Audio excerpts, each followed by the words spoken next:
بسم اللہ الرحمن الرحیم۔ انسان کی گزرتی زندگی رلا دینے والی کہانی۔ بہت عرصہ پہلے ایک جگہ سیب کا ایک بہت بڑا درخت تھا۔ روزانہ ایک بچہ وہاں آ کر اس درخت کے ارد گرد کھیلا کرتا تھا۔ وہ بچہ اس درخت کی ٹہنوں سے چمٹ چمٹ کر اس کی چوٹی پر چڑھتا، اس کے سیب کھاتا اور تھک کر اس کے سائے کے نیچے لیٹ کر مزے سے اونگتا۔ وہ بچہ اس درخت سے محبت کرتا تھا اور وہ درخت بھی اس سے محبت کرتا تھا اور اس کے ساتھ کھیلنا پسند کرتا تھا۔ وقت گزرا اور بچہ بڑا ہو گیا اور پھر بچہ ہر روز درخت کے ارد گرد نہیں کھیلتا تھا۔ ایک دن بچہ واپس آ گیا لیکن وہ دکھی تھا۔ درخت نے کہا، آؤ میرے ساتھ کھیلو۔ بچے نے جواب دیا، میں اب اتنا چھوٹا نہیں رہا کہ درخت کے ارد گرد کھیلوں۔ مجھے کھلونے چاہیے اور کھلونے خریدنے کے لیے مجھے پیسے چاہیے۔ درخت نے کہا، میرے پاس تو پیسے نہیں ہیں، لیکن یہ ہو سکتا ہے کہ تم میرے سارے کے سارے سیب لے لو اور انہیں بیچ دو تاکہ تمہیں پیسے مل جائیں۔ بچہ بہت ہی خوش ہو گیا۔ بچہ درخت پر چڑھا اور سارے سیب توڑ لائے اور خوشی خوشی وہاں سے چلا گیا۔ درخت نے اپنے سارے پھل کھو دیے لیکن اس کی خوشی سے بہت ہی کم تھا۔ وہ خوشی جو اسے بچے کی خوشی دیکھ کر ہوئی، لیکن درخت کی خوشی کچھ زیادہ دیر تک نہ رہ سکی کیونکہ بچہ سیب لے جانے کے بعد واپس نہیں آیا، لہذا درخت دکھی ہو گیا۔ پھر ایک دن اچانک وہ بچہ واپس آ گیا، لیکن اب وہ ایک مرد بن چکا تھا۔ درخت اس کے آنے پر بہت ہی زیادہ خوش ہوا اور اس سے کہا، آؤ میرے ساتھ کھیلو۔ بچے نے جواب دیا، میرے پاس کھیل کے لیے وقت نہیں کیونکہ مجھے اپنے بیوی بچوں کے لیے کام کرنا ہے۔ مجھے ایک گھر چاہیے جو ہمیں تحفظ دے سکے۔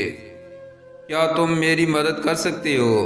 مجھے افسوس ہے، میرے پاس تو کوئی گھر نہیں، لیکن تم اپنا گھر بنانے کے لیے میری ٹہنیاں اور شاخیں کاٹ سکتے ہو۔ اس آدمی نے درخت کی ساری ہی ٹہنیاں اور شاخیں لے لیں اور پھر خوشی خوشی چلا گیا۔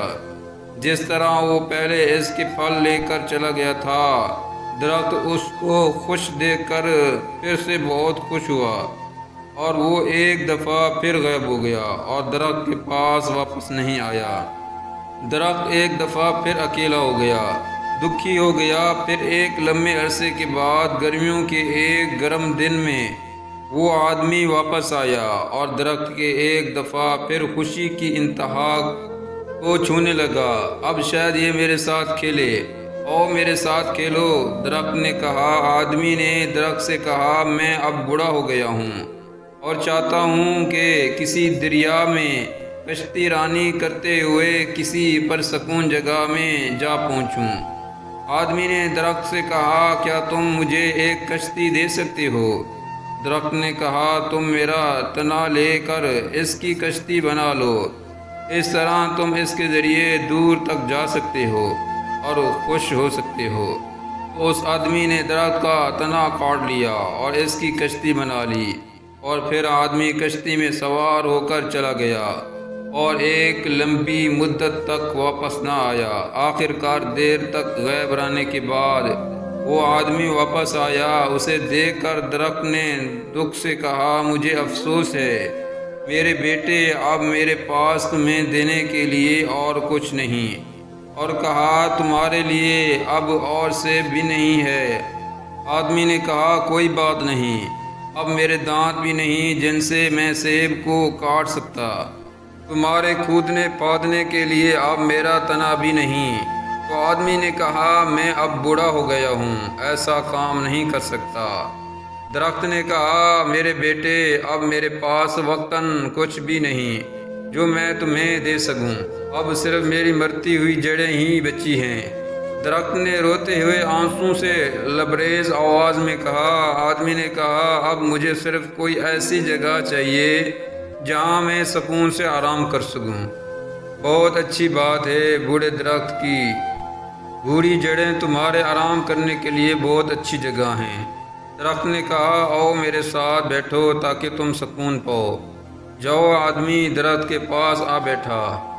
درخت پھر سے خوش ہو گیا، مسکرایا اور اس کی آنکھیں آنسوں سے بھری ہوئی تھی۔ کیا آپ جانتے ہیں یہ درخت کون ہے؟ یہ درخت آپ کے والدین ہیں۔ اپنے والدین کی قربانیوں کی قدر کیجیے۔ آپ ان کا حق تو کبھی بھی ادا نہیں کر سکتے، مگر ان کی خوب خدمت اور فرما برداری کیجیے تاکہ آپ کی دنیا اور آخرت سنور جائے انشاءاللہ۔